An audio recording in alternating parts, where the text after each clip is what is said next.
नमस्कार दोस्तों, स्वागत है आज आपका फिर से एक नए वीडियो के साथ। आज का मेरा टॉपिक है क्रिया, जिसको इंग्लिश में कहते हैं वर्ब। क्रिया किसे कहते हैं? वाक्य में जिस शब्द या शब्द समूह के कार्य करने या होने का बोध हो उसे क्रिया कहते हैं। आपको पता है कि क्रिया के मूल रूप को क्या कहते हैं? क्रिया के मूल रूप को धातु कहते हैं। जैसे एग्जांपल मैं लिख रहा हूँ लिख, यहाँ पर मेरे पास लिख है मेरे पास धातु, लेकिन जब इस लिख में मैं ना प्रत्यय जोड़ता हूँ तो मेरे पास क्रिया क्या बनती है? लिखना बनती है। इसी तरह मेरे पास पढ़ के धातु, जब इसमें मैं ना प्रत्यय जोड़ता हूँ तो मेरे पास क्रिया क्या बनती है? पढ़ना। तो ये क्या है? मेरे पास क्रिया है। आपको पता है कि कर्म के आधार पर क्रिया दो प्रकार की होती है। नंबर 1 सकर्मक क्रिया और नंबर 2 अकर्मक क्रिया। मोस्ट इंपोर्टेंट टॉपिक है, एग्जाम में यहाँ पर कई बार क्वेश्चन देखने को मिलता है, तो आपने इस टॉपिक को ध्यान से समझना है कि सकर्मक क्रिया किसे कहते हैं और अकर्मक क्रिया किसे कहते हैं। सबसे पहले मैं बात कर रहा हूँ सकर्मक क्रिया की और फिर कर नंबर 2 पे अकर्मक क्रिया कि अकर्मक क्रिया किसे कहते हैं। इसके नाम से ही पता लगता है। स का मतलब क्या होता है? साथ। कर्म का मतलब होता है कर्म। स का मतलब क्या होता है? साथ। और आगे क्या है हमारे पास? कर्म, मतलब जिसमें साथ में क्या दिया हो? कर्म दिया हो, उसे क्या कहते हैं? सकर्मक क्रिया कहते हैं। और अकर्मक क्रिया कहते हैं। अ का अर्थ क्या होता है? नहीं। और आप आगे क्या है? कर्म, मतलब जिस क्रिया में कर्म नहीं हो उस क्रिया को अकर्मक क्रिया कहते हैं। यहाँ तक हो गया। इसके बाद सकर्मक क्रिया। आपको मैक्सिमम एग्जाम में क्वेश्चन देखने को मिलेंगे, आपको एग्जाम्पल छांटने के लिए आएंगे कि यह किस क्रिया का उदाहरण है, तो आपको कैसे छांटना है। सबसे पहले मैं बात करने जा रहा हूँ सकर्मक क्रिया की कि सकर्मक क्रिया किसे कहते हैं। एक बार फिर से मैं रिपीट कर रहा हूँ, जिस क्रिया का प्रभाव कर्म पर पड़े, कर्ता को छोड़कर कर्म पर पड़े, उस क्रिया को सकर्मक क्रिया कहते हैं। और जिसमें साथ में क्या दिया हो? कर्म दिया हो। ठीक है, सबसे पहले हम करेंगे सकर्मक क्रिया।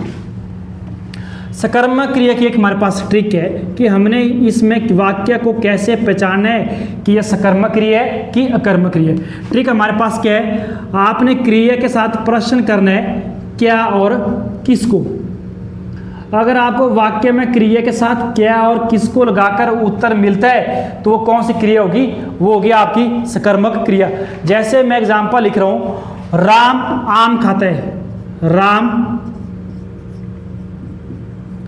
आम खाता है। मैंने क्या बोला है? यहाँ पर क्रिया क्या है? खाना। खाता क्या है मेरे पास? क्रिया। अगर आपने इसके साथ क्वेश्चन करना है, क्या खाता है? आम खाता है। अगर आपको आंसर मिल रहा है क्या या किसको लगाकर, तो मेरे पास क्या होगी? सकर्मक क्रिया। क्योंकि आपको क्रिया के साथ आंसर लगाकर क्या आंसर लगाते हैं तो आपको आंसर मिल रहा है क्या खाता है? आम खाता है। तो ये कौन सी क्रिया होगी मेरे पास? सकर्मक क्रिया होगी। नेक्स्ट है गुरुजी प्रश्न पूछते हैं। गुरुजी प्रश्न पूछते हैं। गुरुजी प्रश्न पूछते हैं। वाक्य में कौन सी क्रिया है? मैंने बोला है जहां पर क्रिया दी होगी सबसे पहले आपको क्रिया छांटनी है। क्रिया क्या है? यहाँ पर पूछना मेरे पास क्रिया है। अगर मैं इसके साथ प्रश्न लगाता हूं, गुरुजी क्या पूछते हैं? प्रश्न पूछते हैं, तो आपको क्या लगाकर क्या आंसर मिल रहा है? प्रश्न पूछते हैं। तो ये मेरे पास क्या होगी? सकर्मक क्रिया। तो ये थे मेरे पास सकर्मक क्रिया के एग्जाम्पल। नेक्स्ट आती है मेरे पास अकर्मक क्रिया। अकर्मक क्रिया क्या होती है? मैं एक बार फिर से बता रहा हूं कि अकर्मक क्रिया क्या होती है। इसके नाम से ही पता लग रहा है। अ का अर्थ होता है नहीं। अ का अर्थ होता है नहीं। आगे क्या है? कर्म, मतलब जिस क्रिया के साथ कर्म ना हो उस क्रिया को हम अकर्मक क्रिया कहते हैं। और एक रूल इसका ये कहते हैं कि जब क्रिया का प्रभाव कर्ता पर पड़े तो उसे अकर्मक क्रिया कहते हैं। जैसे मैं एग्जाम्पल लिख रहा हूं, रमेश दौड़ रहा है। रमेश दौड़ रहा है। सबसे पहले हमें क्या करना है, इस वाक्य में क्रिया पहचाननी है। क्रिया क्या है, इस वाक्य में दौड़ना है। अगर इसके साथ में प्रश्न करता हूँ क्या और किसको, अगर उत्तर ना मिले तो वो क्या होगी, अकर्मक क्रिया।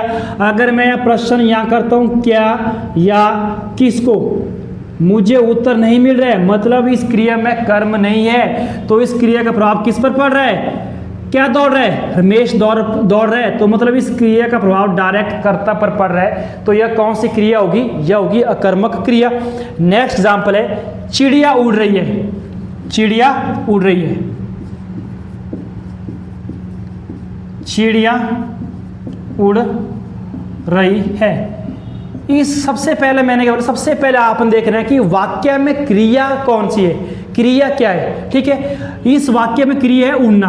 उड़ना क्या मेरे पास क्रिया है, और इस क्रिया के साथ जब मैं उत्तर करूंगा क्या और किसको, जब मैं उत्तर करूंगा क्या और किसको, अगर मुझे उत्तर मिलता है तो वो होगी सकर्मक क्रिया, अगर मुझे उत्तर नहीं मिलता है तो वो होगी अकर्मक क्रिया। अकर्मक क्रिया ये भी कहती है कि जिस क्रिया का प्रभाव डायरेक्ट कर्ता पर पड़े वह कर्मक क्रिया होती है। जैसे मैं यहाँ पर प्रश्न कर रहा हूँ, क्या उड़ रही है, चिड़िया उड़ रही है। चिड़िया क्या यहाँ पर कर्ता है, तो ये कौन सी क्रिया हुई, अकर्मक क्रिया हुई। नेक्स्ट एग्जाम्पल लिख रहा हूँ मैं, खुशी तेज चलती है। खुशी कैसे चलती है, खुशी तेज चलती है। खुशी तेज चलती है। अब बताओ कि यह एग्जाम्पल किस क्रिया का है, सकर्मक या अकर्मक। अभी हमने किया सकर्मक एंड अकर्मक। क्रिया के साथ प्रश्न करो क्या और किसको, बताओ फिर किस क्रिया का एग्जाम्पल होगा। मुझे पता है मैक्सिमम स्टूडेंट इस एग्जाम्पल देखकर ये बता रहे हैं कि सर ये क्रिया कैसी है, सकर्मक क्रिया है। आपका उत्तर बिल्कुल गलत है, यह क्रिया है अकर्मक क्रिया।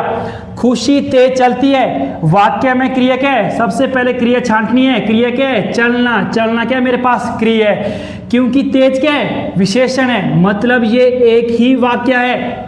कैसा है, ये एक ही वाक्य है, क्योंकि तेज तो इसकी विशेषता बता रही है, कैसी चलती है, तेज चलती है। तो कौन तेज चलती है, खुशी तेज चलती है। जिस क्रिया का प्रभाव डायरेक्ट कर्ता पर पड़े तो वो कौन सी होती है, अकर्मक क्रिया होगी। तो ये मेरे पास कौन सी क्रिया होगी, अकर्मक क्रिया होगी। इतना आसानी है क्रिया सकर्मक और अकर्मक कि क्या और किसको लगाया और आंसर आ गया। इसमें हमें देखना पड़ता है अगर विशेषण दिए है, क्योंकि विशेषण इसकी विशेषता बता रही है, कैसे चलती है, तेज चलती है। कौन चलती है, खुशी चलती है तेज। तो खुशी क्या मेरे पास करता है। अकर्मक क्रिया यह कहती है कि जिस क्रिया का प्रभाव डायरेक्ट कर्ता पर पड़े वो कौन सी क्रिया होती है, अकर्मक क्रिया होती है। तो ये था मेरा आज का एक छोटा सा टॉपिक क्रिया। तो नेक्स्ट वीडियो मिलते हैं हम, क्रिया के जो आगे फर्दर टाइप है उसको डिस्कस करेंगे। ऐसी वीडियो देखने के लिए हमारे यूट्यूब चैनल को लाइक, सब्सक्राइब एंड शेयर कीजिए। मिलते हैं नेक्स्ट वीडियो में शॉर्ट ट्रिक के साथ। जय हिंद, जय भारत, जय हिमाचल।